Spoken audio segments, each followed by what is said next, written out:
Welcome to the podcast, The Legal Reasons to Vote Yes on Amendment 3, 2026, with Liberty Link Missouri President Bev Ehlen and Mary J. Browning.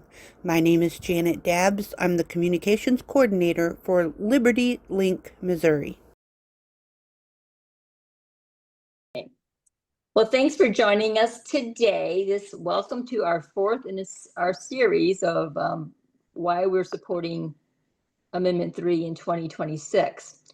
We're going to start off in prayer because it's a spiritual battle. Everything is a spiritual battle. Either God is or God isn't, and He has us with whom to work, and we're pretty pitiful most of the time. Anyway, and then so after I pray, Janet's going to introduce Mary J. Browning, and she is going to give us the legal reasons why to be in support of Amendment 3, 2026. So let's pray. Father God, we just come to you. We're so grateful that you are God and we aren't. We're so grateful that you never change, that your word is always true, and we can depend on you. And we look at the way that we've just shaken our fist in your face for years in our country. And now we're just paying so many consequences. We see chaos everywhere. We see after 50 years of not caring about life in the womb, we see that people are shooting others just because they're angry. We are a mess. And I don't even know why you love us, but you do. And thank you that you love us before we even knew who you were. So we just ask right now for your guidance and your supernatural intervention. And not only Amendment 3 in 2026, but just in our world. But first, we need the church to awaken to the truth that we have ignored for Karen, too long. So we just pray join the meeting. That you will just be a part, not only just be a part, but lead, help us to follow your leadership in these matters. And we just acknowledge that you are God, and we are so grateful that you're allowing us to be a part of what you want to do in our country, in our state, in our city, in our families, and help us to be like Jesus. And we just need your guidance. And we just thank you for the people that are on this call. We thank you for the people who are here in Missouri who are concerned and ready to do whatever it is that you tell each of us to do. And we thank you for Mary and the gifts that you've given her and her knowledge of the law. And we just thank you for her willingness to come and speak on these things that are over many of our heads. So we love you. In Jesus' name we pray. Amen. Amen. Amen. Hey, Janet. All right, our guest speaker today is Mary J. Browning. Mary is licensed to practice law in Missouri and the U.S. Supreme Court.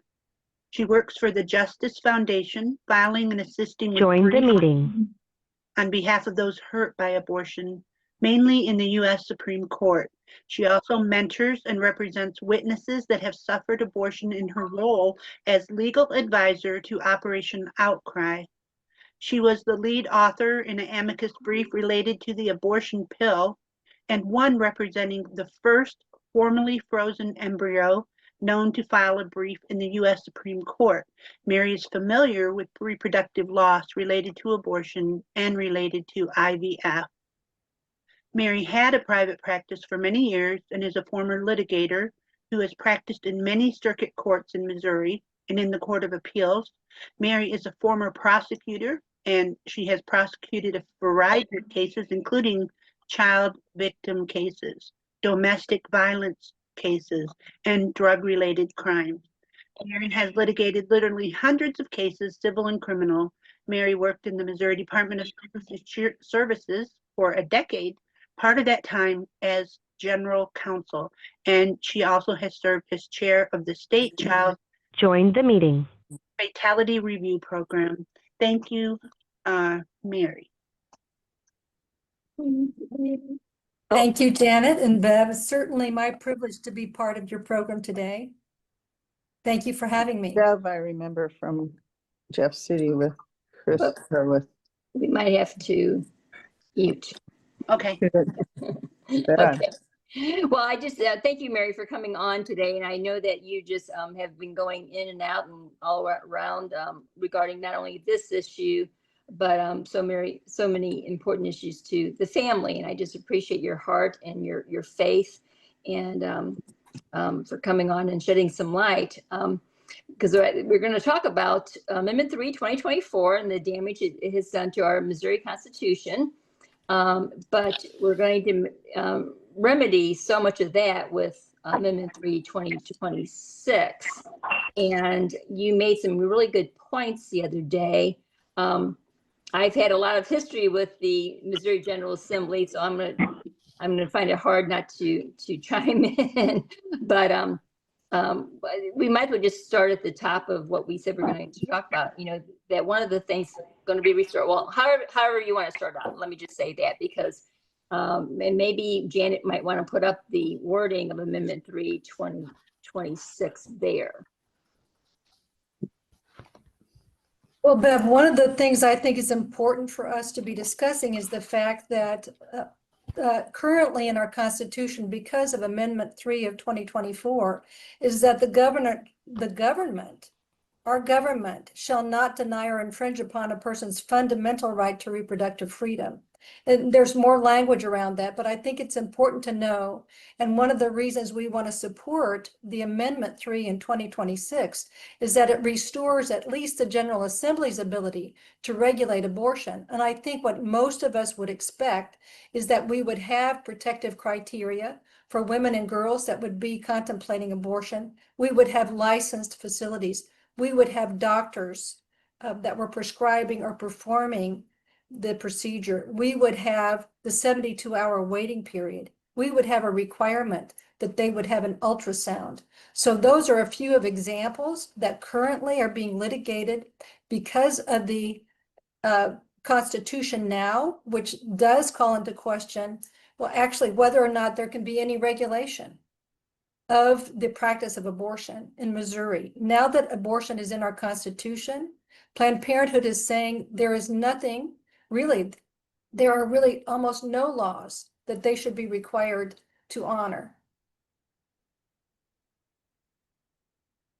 You're on mute, Bev.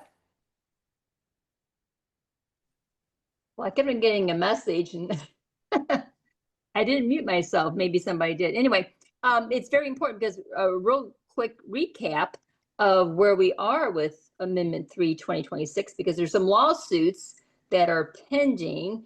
And you can go into the fact that the day after Amendment 3, 2024 passed narrowly at the ballot box, Planned Parenthood sued. And then we also want to bring up the ballot wording because of Senate Bill 22 that was passed in this session 2025. The Secretary of State was able to have, well, two more stabs at it. And so the second time he wrote the ballot language, because ACLU challenged the ballot language, and the judge ruled that the Secretary of State needed to acknowledge that this would be the repeal of Amendment 3, 2024, Section 36. You make a good point, Bev. I might, as you mentioned, Planned Parenthood sued the state of Missouri and a number of people and the prosecutor in Jackson County, saying they could not enforce the laws that were on the books, the laws that had been passed by the legislature, because of the language of what is now in our Constitution, Amendment 3 of 2024. So that is now being litigated right now in Jackson County Circuit Court, whether or not the laws that are on the books can be enforced. The judge has, at least during the pendency of the case, indicated the statutes cannot be enforced. That trial is scheduled for January of 26. Right. So and that's coming up right away. And so be prepared for Judge Jerry Zhang. She's the judge in this case, and she needs to have God deal with her heart and her mind. And then we have the ballot word that's in, the wording that's in appellate court right now, and we'll see how that, because if I didn't know if Janet has put up the ballot wording that has been acceptable to the judge. And one more thing, while we're talking about the lawsuits that were brought right away, there was also another lawsuit, and correct me on this because I probably have it wrong, Mary, but they challenge it being a multiple issue bill because we were telling individuals that transgender was a part of Amendment 3, 2024. And the judge acknowledged, he says, no, that part he tossed out. I don't know what the legal word is, but because he said reproductive health care does include gender transitioning. You want to take it from there? Can you shed some light on that part? Well, I'm not sure. Are you talking about Judge Zhang in Jackson County? Or are you No, talking no, about it's which is to Judge Judge Green? Green, yes, Judge in Green. Cole County, yeah. Well, certainly the Amendment 3 of 2024 the reproductive freedom does appear to be broad enough to address the issues of transgendering, drugs and surgeries. So one of the things in the new ballot language and in the new Amendment 3 for 2026 would believe it would put that issue to rest if the voters vote yes on that amendment, because it would shore up this whole issue about minors not being given drugs or not being transitioned to a different gender through surgery. So that would, currently we have a sunset clause on that for 2027 that should the court, the litigation, well, let me back up for a minute. The litigation that is currently pending hasn't tackled that issue head on. My perspective is that they're taking one thing at a time. They're first addressing abortion and likely to, if they win on that, likely to be looking at the transgender issues. So if they were to prevail on that under what is currently in the Constitution, it would sort of negate the sunset clause because it would just be carte blanche. There would be, if the statutes are not enforceable because of what is now in our Constitution, then we could expect minors to be transitioned. That is an issue that Amendment 3 for 2026 hits head on and would resolve the issue for us, and why we need Amendment 3 of 2026. And I believe that we have a lot more support of the people, if you will. I often say if the voters knew what we know about life and the sanctity of life, they would not, they would have voted the right way in 2024. But the transition issue is so new that there's a lot more opposition to it. So I'm very thankful that Amendment 3, 2026 bans it altogether in our Constitution, because like you said, we have a sunset clause in 2027 on the statute, but this will be in our state constitution, and then it will be a moot subject. We won't have to worry about taking out the sunset clause. It will be in our Constitution. And I think that is an issue that we need. I mean, on this call, we're going to be talking about the abortion issue a lot, but I think for the general voters out there, they will really respond to the ban on gender transitioning for minors, because those are irreversible. And there's such a big number of detransitioners now, because so many times you are miserable and you're told, well, it's probably because you're in the wrong body, and young people pursue stuff before they think it through.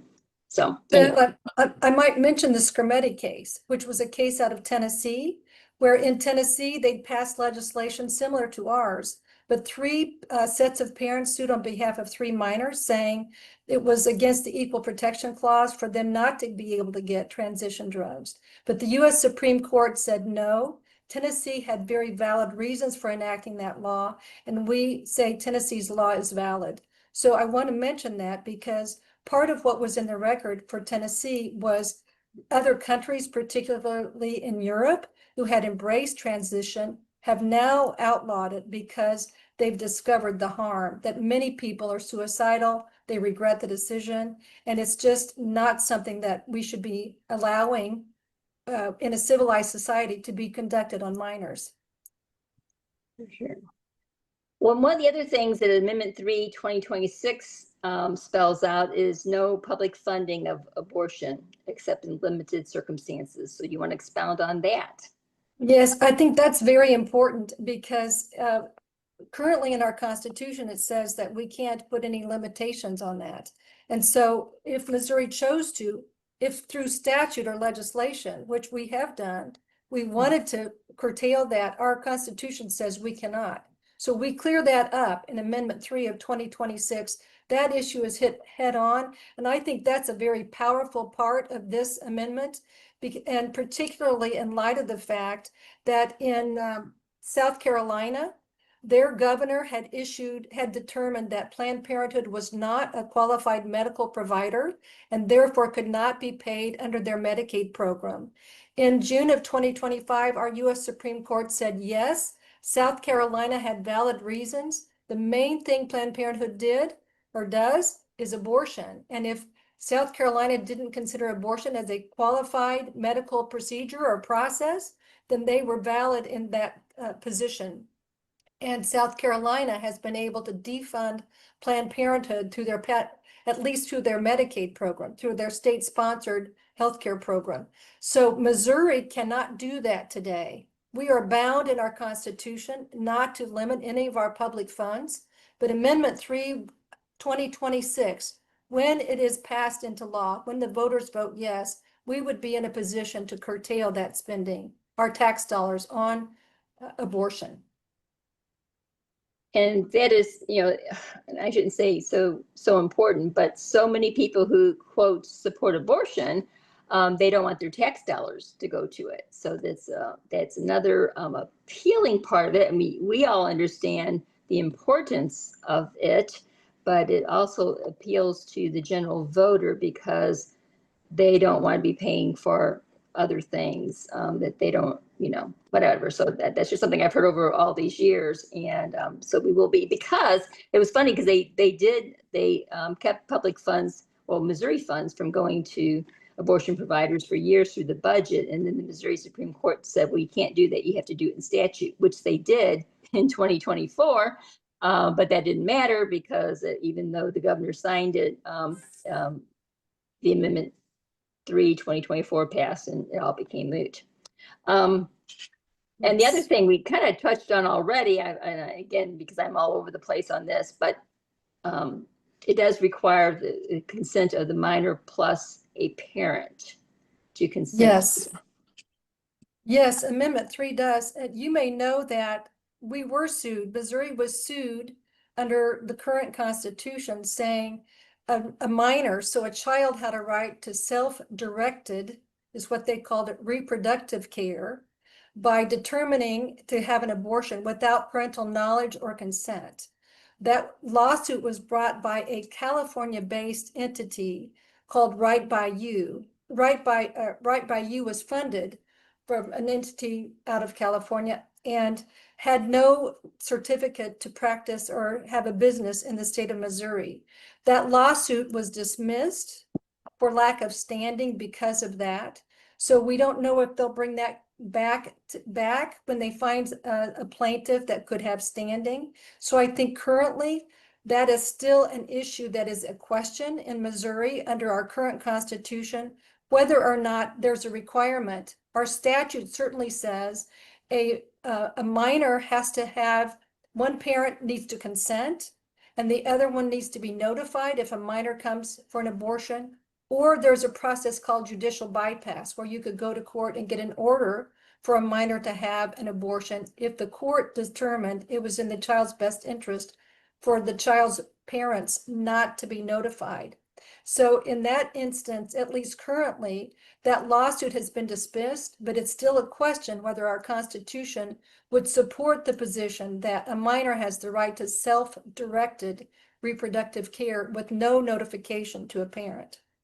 The new Amendment 3 in 2026 requires the minor to consent, as well as one of either the parent, a parent, or a guardian to consent. And I think that puts it back in a proper perspective. A minor can't get an aspirin from the school nurse, can't get their ears pierced, can't get a tattoo, can't buy cigarettes. There's so many things minors cannot do. The idea that a minor could get an abortion and they have the right mental capacity to move forward on a decision of that import without parental involvement or guidance is really pretty bizarre from my perspective. Yes, we're putting too much on the young people of today. And the minors they have too many decisions, too many options, and they need the wisdom. And of course, we can look and say, well, some of the parents don't have a lot of wisdom, but the parents need to be involved. I know when I was doing door knocking in 2024 against Amendment 3, I didn't know who answered the door, what their position on abortion was, but they did agree that parents needed to be involved in the reproductive health care decisions of their minor child. And that, of course, includes not only, they said, abortion. I even thought, I never mentioned it, I'm thinking, does it even cover STIs and STD treatments? Because wouldn't you, whatever. But the two biggies were the abortion and the transition surgeries that their children with Amendment 3, 2024, which is now in our Constitution, can have them without their parents even knowing about it. Another thing, and this is maybe not major, but you can explain why it's important that Cole County in Amendment 3, 2026, Cole County is going to have the first jurisdiction to decide. So why is that important? Bev, I think that's extremely important because at least we know where we're fighting. And the state actors that are sued, they're all housed in Cole County. Right now, there is a forum shop, what we would consider to be forum shopping. And so Planned Parenthood, from my perspective, certainly chose what I would consider a liberal bench when they went to the Jackson County Circuit Court after, on the day after this amendment, the Amendment 3, which is now in our Constitution, was passed in 24. That's also where Right by You, the non-certified business that was proposing that minors had no need for a parent to be involved. They had the right to self-directed reproductive care. That was also where they sued. Right by You sued in Jackson County as well. So when we say Cole County, we know where we would be fighting. Everyone would know. You wouldn't have 114 different counties and the city of St. Louis in terms of possible circuits to be filed in. Well, I don't know. I think we have 46 circuits, but we wouldn't have that many different places for people to go to sue us and get different responses and have a patchwork of decision making across our state. Yeah, you make such an important point here. So many of these decisions are made in the courts, and it's so much of it is out of our control. But and then the other good point you made here that I hadn't even thought about until I heard you say it was that all of our state departments are located in Cole County, so they can save travel time. They can put more time to preparing their cases, and you still have the opportunity to appeal decisions to the appellate court and then even to the Missouri Supreme Court. But it's a good place. There won't, like you said, there won't be any confusion. We know exactly where the first trials will be held, and it'll be held in Cole County. So that's if when Amendment 3, 2026 passes, that is also in there. We have a lot of individuals, and me too. I've talked about the sanctity of human life for as long as for 35 years or so when I awakened to to this sanctity of human life. And like I said before, we never had rape and incest exceptions in our law. But now we have it in our Constitution because of Amendment 3, 2024, and the voters in Missouri passed it that way. But so much of the negative comments about Amendment 3, 2026 is we're putting rape and incest into our Constitution. And of course, I say, well, we already have abortion on demand in our Constitution with Amendment 3, 2024.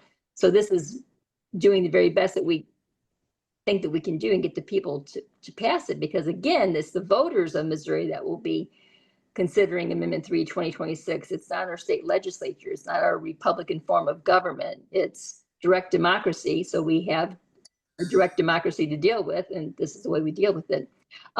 So maybe you can discuss, because, you know, many believe in the personhood amendment that, you know, an unborn child is due the same rights as a born human. So how do we get, the passage of Amendment 3, 2026, you made the statement that will pave the way for the personhood amendment. So can you explain that a little bit? I would. I'd like to back up just a minute, Bev, and put it in context in terms of the rape or incest makes up about 0.3%. 0.3% of the current abortions are rape or incest. 0.4%, so that's not 4, it's 0.4% for life of the mother. And fetal anomalies are 1.2%. Brown. Join the meeting. So we're looking at less than 2% of the overall abortions. So that's the first thing. The other thing I want to mention is on the backdrop of what we have, 49 years of a determination that abortion is in our federal constitution. We have had generations that have been indoctrinated to believe this is a right. So I think it's important to look at this in the context of where do we find ourselves. It may not be where any of us would want. But as we think about the personhood amendment, I do believe Amendment 3, 2026 is an extremely positive step in acknowledging the sanctity of human life, as you mentioned. But also, I just remembered a phrase that I believe was divinely inspired when I was working on one of the briefs that we filed in the U.S. Supreme Court. And it's a take on Horton Hears a Who. So many of you may be kind of familiar with a person is a person no matter how small. A person is a person no matter which side of the uterine wall. So for me, it's an adaptation of the Horton Hears a Who. So certainly I think we could look toward personhood as we step in the right direction toward making this a more I would say compatible field for balancing where we find ourselves, where we have a few exceptions. Certainly not much. We're talking about less than 2% when we look at rape or incest, life of the mother, and fetal anomalies. So 98% of the abortions would be covered. The only other piece that is in the Amendment 3 for 2026 would be medical emergencies. But that's different than what we find ourselves currently in the Constitution, where we say, basically, there's almost any reason, for any reason up to 9 months. In the Amendment 3, 2026, it's very narrow in terms of what is defined as a medical emergency and what that would look like. So I just want to say that I believe that we are talking about a very narrow number of the kinds of abortions that would be considered allowable in our Constitution if Amendment 3, 2026 is passed, and I'd like to say when it is passed. Well, and two, there are a lot of negative, and it's true that, you know, the abortion, was it 60% or around there of the abortions done now are done through the chemical abortions, the medical abortions. So how would passing Amendment 3, 2026 help us in that regard? Oh, I'm really glad you asked that question. I think it is actually closer to 70%. What we're talking about on the national level is closer to 70% of the abortions because of mail order, because of there's no doctor even involved. I think as Missouri finds itself in the landscape, Missouri is not in a position currently, because we have the abortion in our Constitution ostensibly unfettered up to 9 months. We are not in a position to join some of the other states around the country who are taking some really affirmative actions.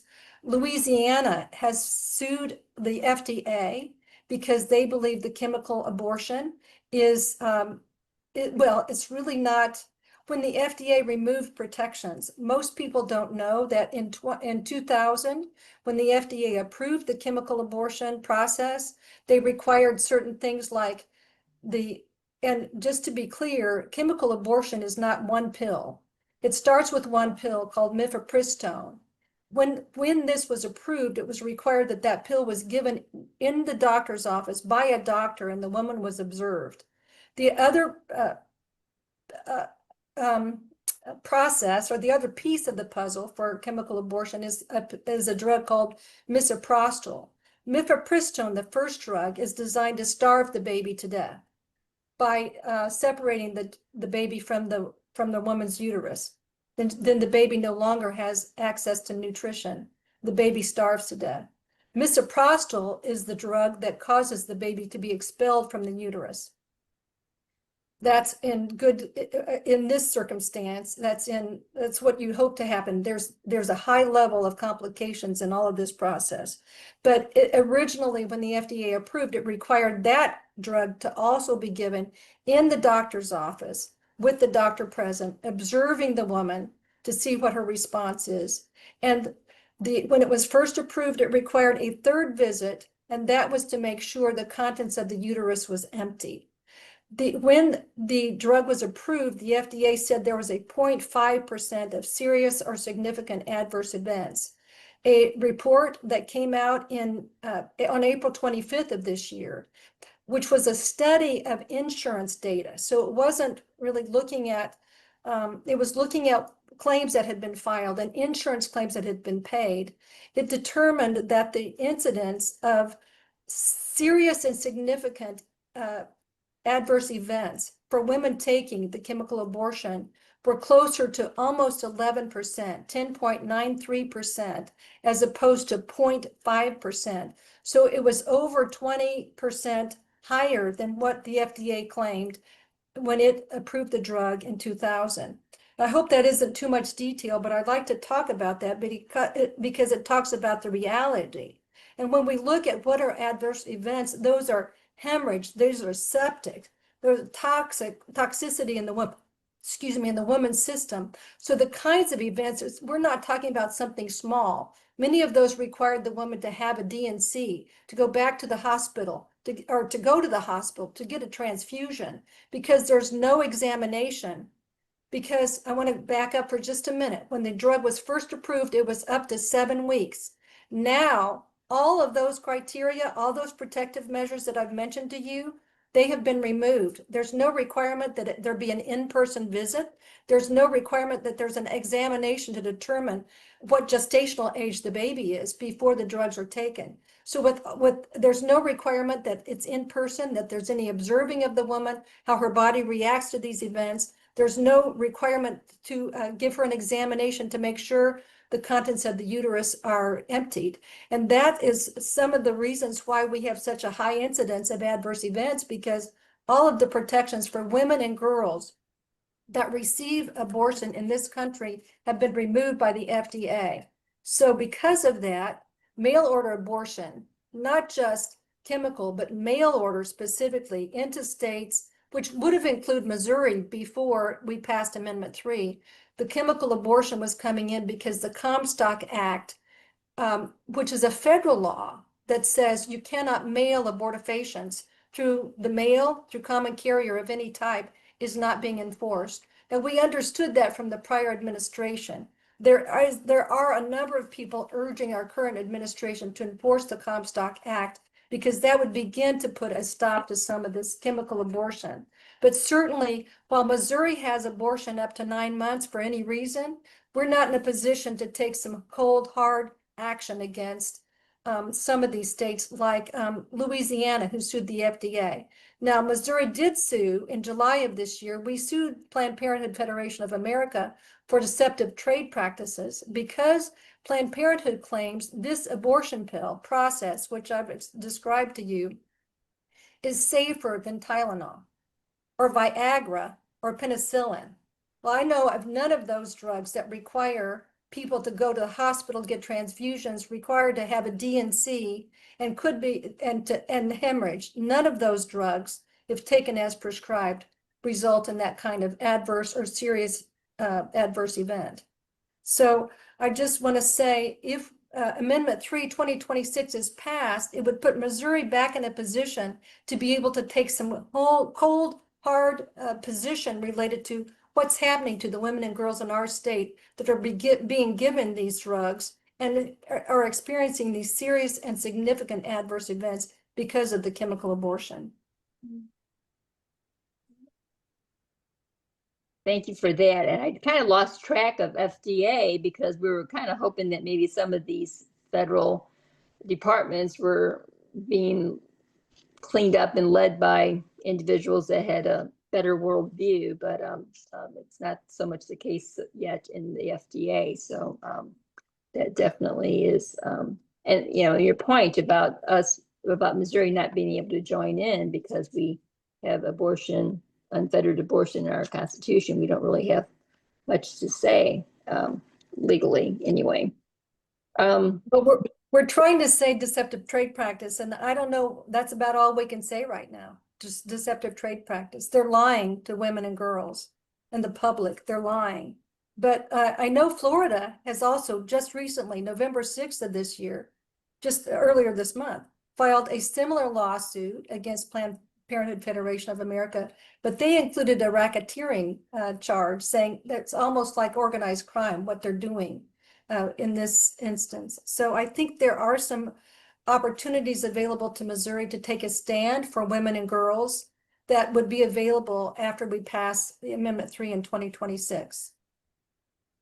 Did you want to say anything about the severability clause that we have in Amendment 3, 2026 and the importance of that? Because I think you made mention in the past how well written this amendment is. Yes, thank you, Bev. I do believe this amendment is very well written, and it does make provision for the possibility that one piece of it may be, if at some point a court determined it was not enforceable, the rest of the amendment would stand. The rest of the constitutional amendment would stand. So that is another one of the very strong positives for Amendment 3, 2026. And I think it's something that voters should be very proud of, in terms of being able to have an opportunity to vote on such an amendment as this. And I might mention that so far in the country, Missouri is the only state that we know of that is having the opportunity to sort of re-examine its vote to put abortion in the Constitution. So there are many other states looking at Missouri to see how we might handle this and how this might resolve itself. I'm glad you mentioned that because I had forgotten that part, but that is, we're so focused on what we're doing today and there's so much always to be done that we don't realize, like you just said, that the whole country, the whole world is watching Missouri and what we do with Amendment 3, 2026. So it's very important not only for us to do the right thing, but so we can encourage others to do that as well. So thank you for that. Anything else of importance? I think we've covered the main, and I don't know enough about technology. What Janet can do, she can put up. If you don't have the wording, we can email down in the chat. Janet, maybe you can take over here in a second and tell us what to do for those things. But again, this is 4 in a series because after I see on tomorrow evening, I'm going to be recording Senator Adam Schnelting, who played a major role in the wording of it was SJR 33, but HJR 73 is what actually went through the Missouri General Assembly. So I'll be interviewing him tomorrow night and putting on a podcast. So he's going to probably give us some perspective that we haven't had yet because he lived and breathed it for months and months. And then Sherry Kutenkooler, who is not only his chief of staff, but she is I forgot what her role is with Missouri Protects, but she's going to be doing a presentation on why she is voting for Amendment 3 in 2026. And that will be Monday evening, December 1st. And then Monday evening, December 8th. We plan to have kind of a grassroots, what each one of us can do. Join the meeting. In the grassroots. So, and then we'll take off a few weeks for Christmas. And then 2026 will be here, and we'll be having the trial, Planned Parenthood trial. We'll have a decision by then from the appellate court regarding the wording of the ballot. So all kinds of things are going to be happening. I think Janet can put up at least a graphic on how to get our emails, and that might be the best way to alert everybody when we have important information to share. That probably is the best way to do it. Oh, and I have to get my glasses now because I didn't do this in Sharpie like I did some of these other things. And because, on December 8th, how the grassroots can help, we're going to have Pastor Stootman join us from a pastor's point of view. Many of us are frustrated with our own pastors.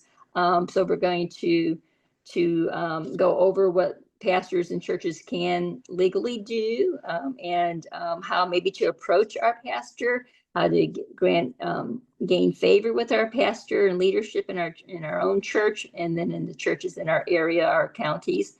Voter registration, we can go over that packet. We've updated that packet because voter registration is a very non-controversial thing to do in one's church.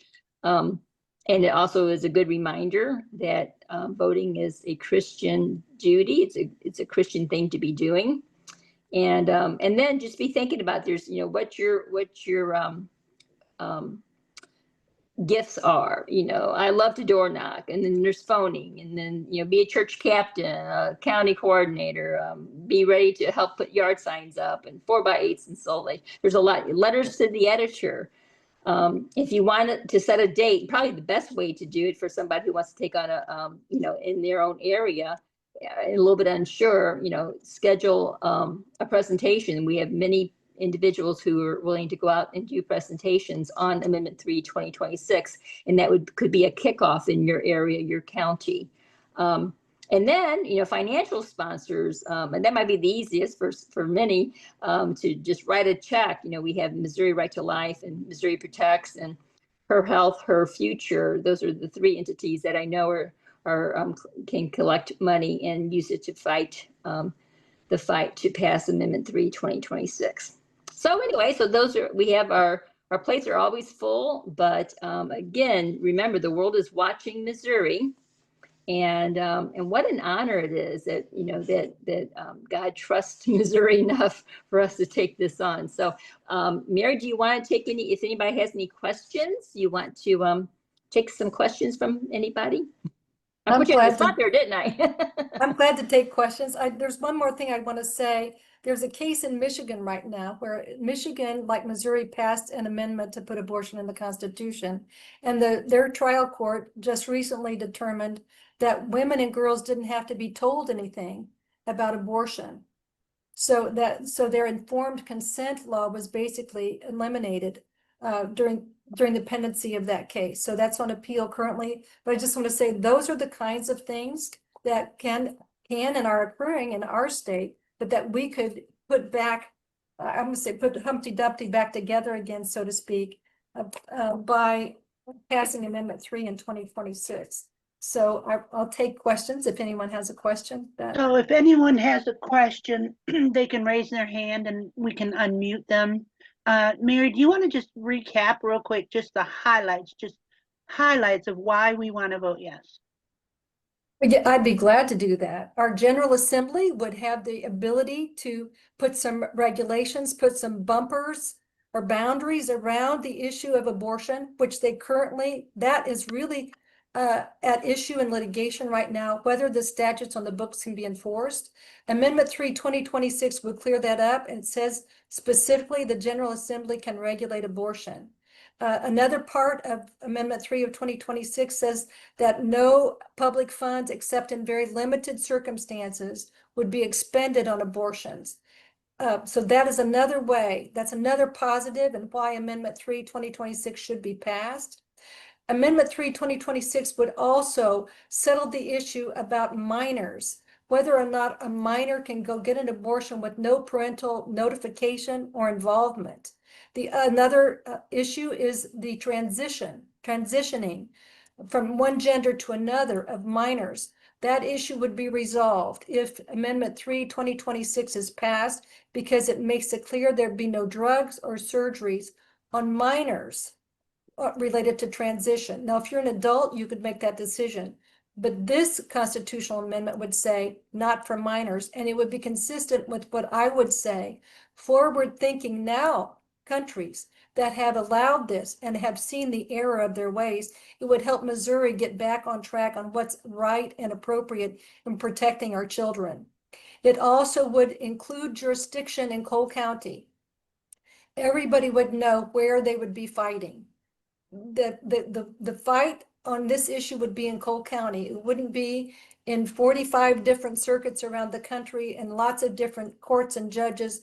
There wouldn't be forum shopping. It would be settled. Whatever the judges are in Cole County, this is where we'd be coming and fighting. And that's where our state agencies, that's where our heads are located, our state agency directors are located. That's where the executive branch is located. And that's where these lawsuits are directed to, part of whom they're directed to. So those are some of the positives that I see.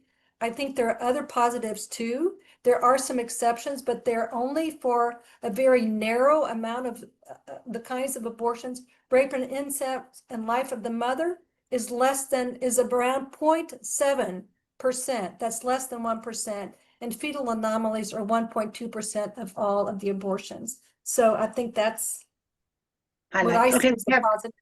we have two questions. Kyle, will the Comstock Act start being enforced? If it is, I think whether or not the Comstock Act is really a federal question, it's not a state of Missouri question, it is a federal act. So I think it would matter if it's enforced, if Missouri passes Amendment 3 in 2026. So if the administration does enforce the Comstock Act, Missouri, who then would not allow almost what I would call unfettered abortion in the Constitution, we would have bumpers around that. Then it would matter if the Comstock Act is enforced. And we would be in a position to support the Comstock Act being enforced, to keep those drugs from flooding into our state and coming into the hands of minors and others. Well, one of the things I should have mentioned is the current state of affairs really allows the exploitation of women and girls, forced abortion, coerced abortion, and even those that are being surreptitiously given the abortion drugs because there's no requirement that there be any examination, that you even be a female asking for the drug.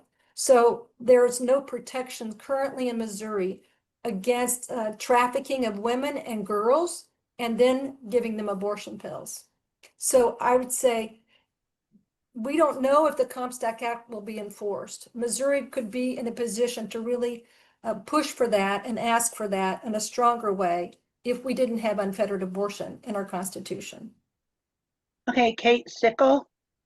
Hi, Mary. Thanks for coming on here. Okay. Did you give the definition of fetal anomaly for everyone? I can. Let me find it here real I think quickly. that's important for people to understand the disability and the fetal anomaly and how very, very rare this would be. And while Mary is looking for that, a reminder that if you have a Missouri Constitution or you would like a copy of the Missouri Constitution, you can contact the Secretary of State because Amendment 3, 2024 is at the bottom of page 18 and the top of page 19. It's a very, for as much destruction as it is doing, it's a one-pager. And HJR 73, Amendment 3, 2026 is also very easy to go through and read. It's several pages. Oh, but I forgot. I should look. I don't know, 4 pages. But the definitions, and that's what brought me to this because Kate is asking Mary to read the definition of fetal anomaly because these things are defined in HJR 73 or Amendment 3, 2026. Okay, Mary.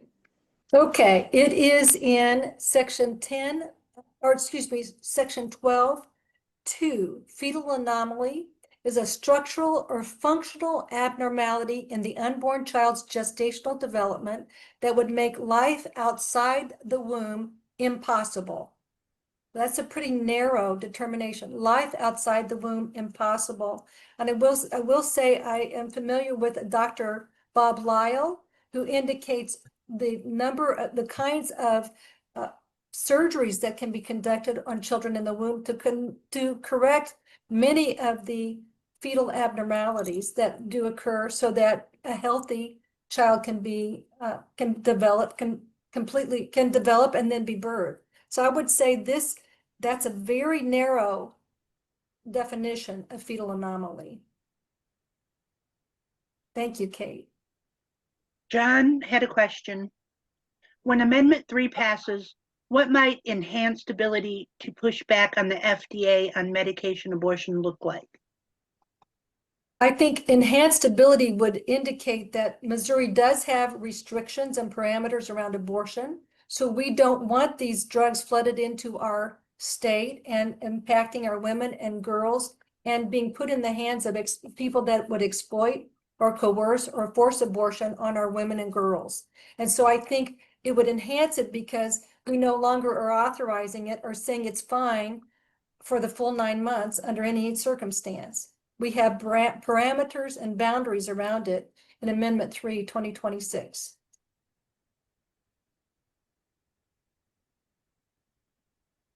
I don't see any more questions or hands. Nancy has a hand. Nancy. You can unmute yourself, Nancy.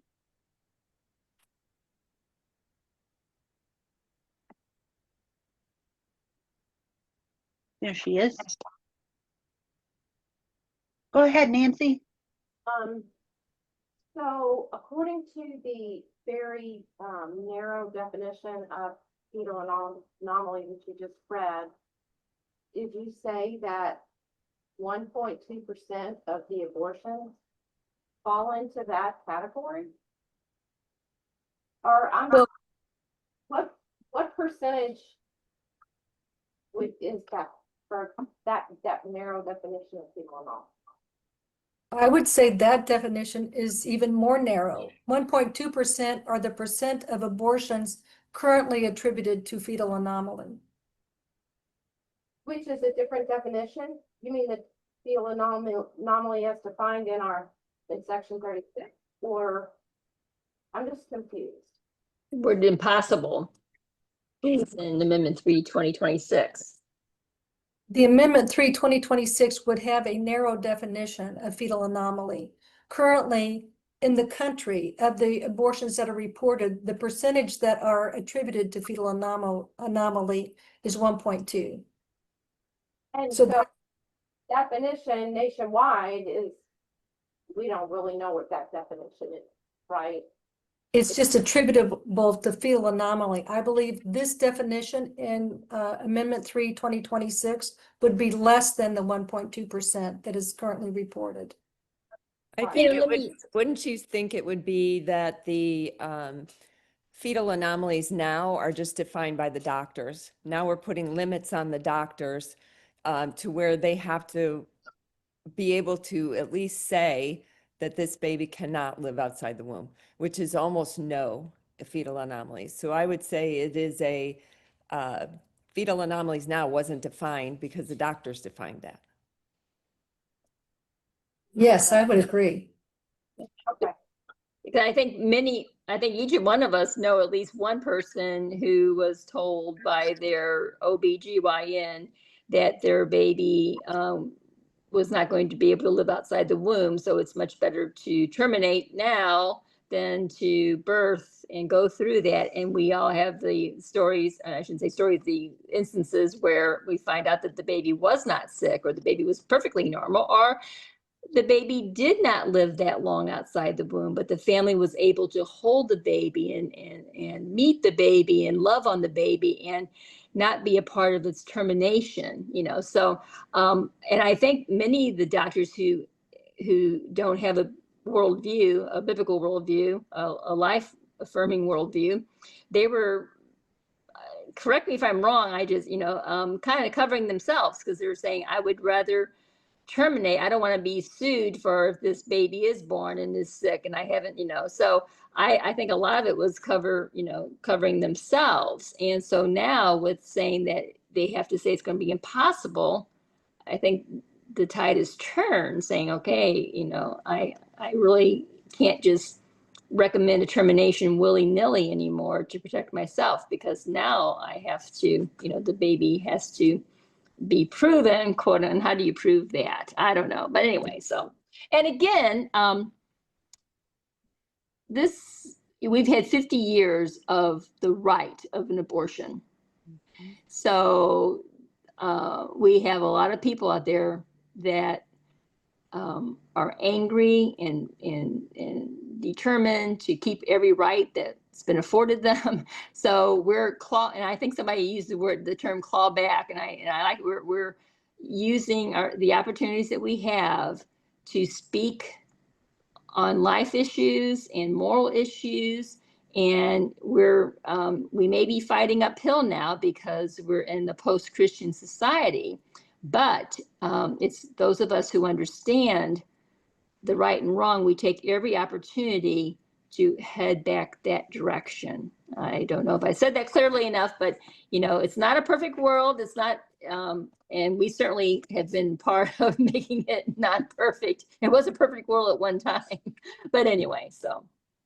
And we have a J.W. Weber, according to the definition of anomalies, and Bev, you kind of answered this at the beginning. Why not just let the pregnancy play its course and let God decide when the baby's life is to end? Mary or Bev, either one? Well, I think we do provide an opportunity, a better opportunity for that in Amendment 3 of 2026 by saying it has to be impossible for the child to live outside the womb. But when Bev said many of us know someone, I thought of my little sister. My mother was 40 when she got pregnant with my little sister, kind of surprisingly.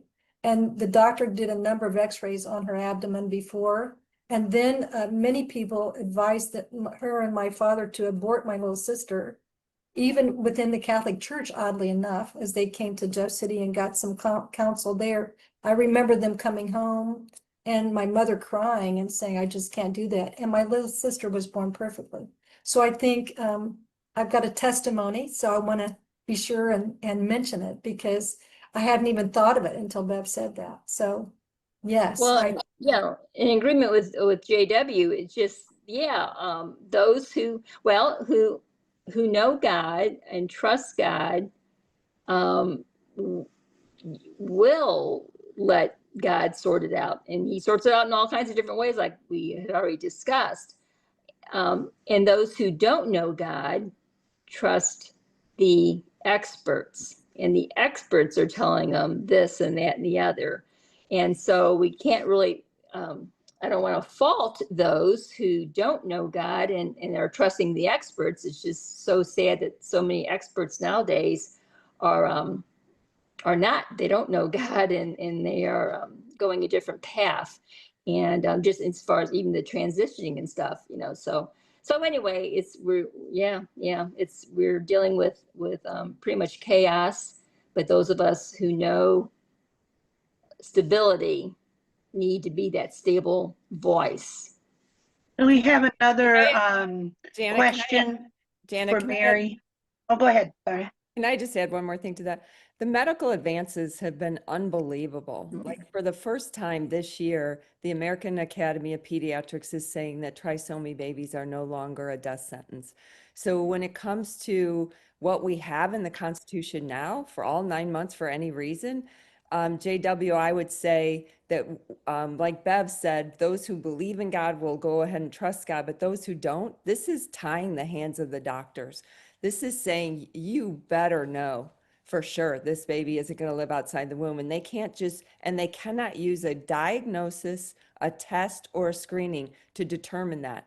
So this would be, I believe, almost zero babies that would be aborted for fetal anomalies, given these two definitions for disability and fetal anomaly. Thank you, Kate. You just answered Hope's question. So A3 2026 says a doc has to prove fetal anomaly in order to abort.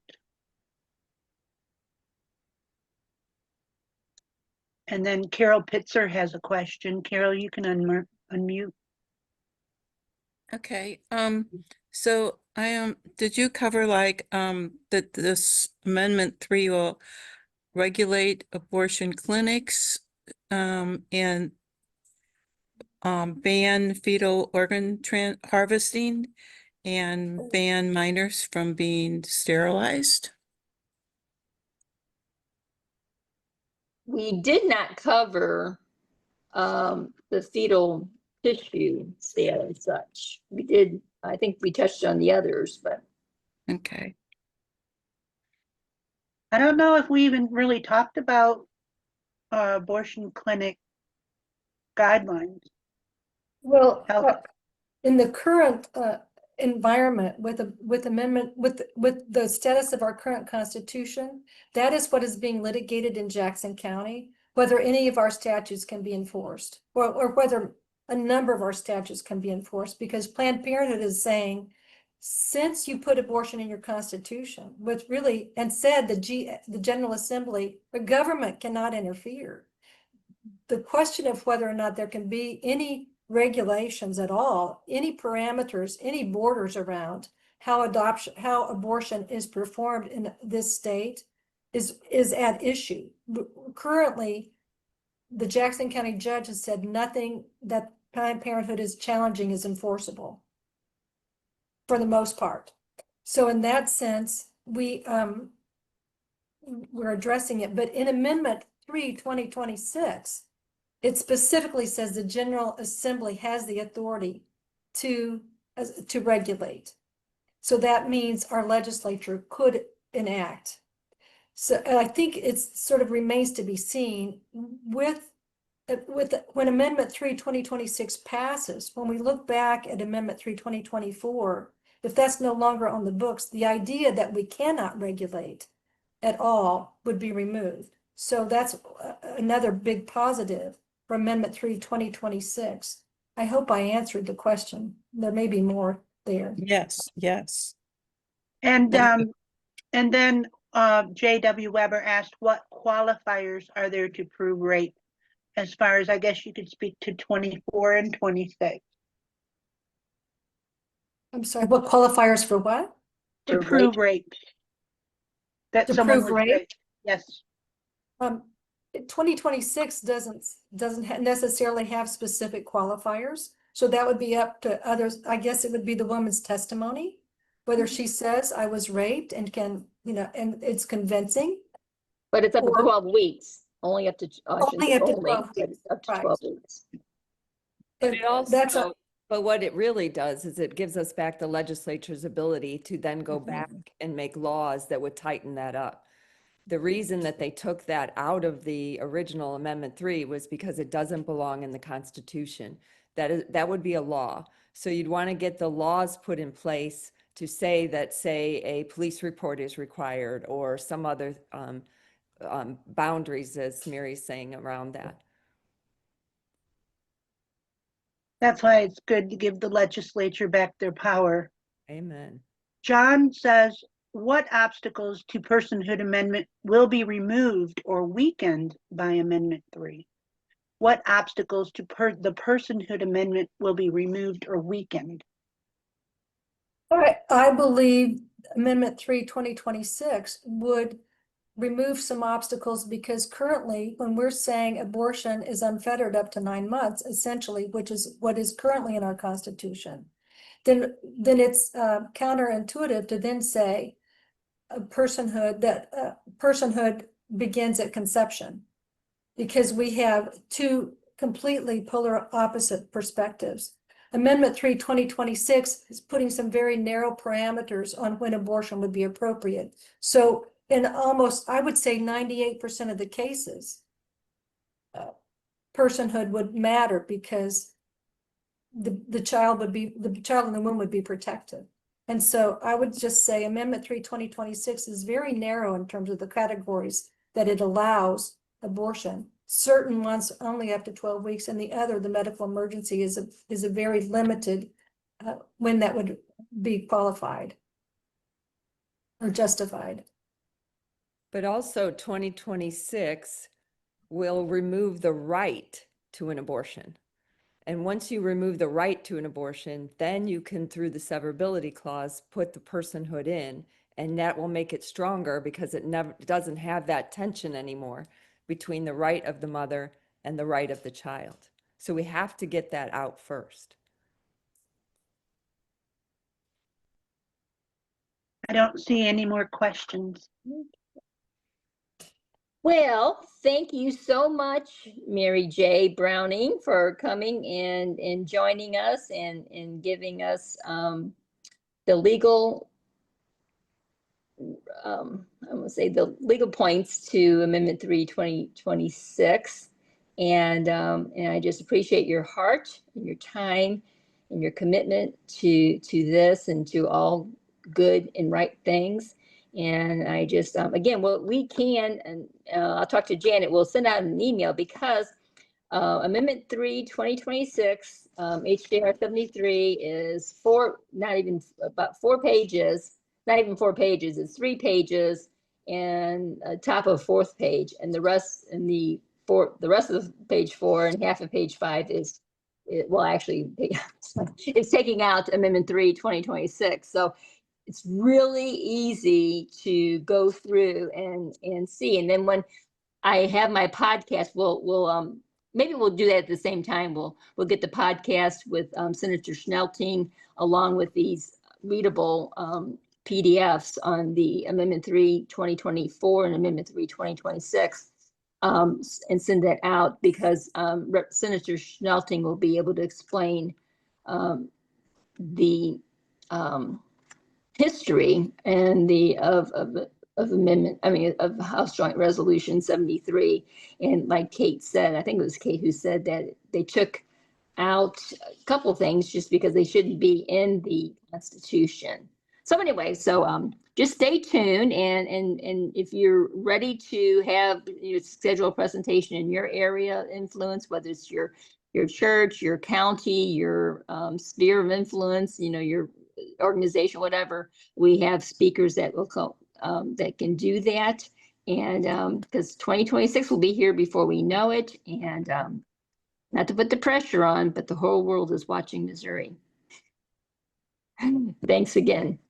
Bye. All right, thank you.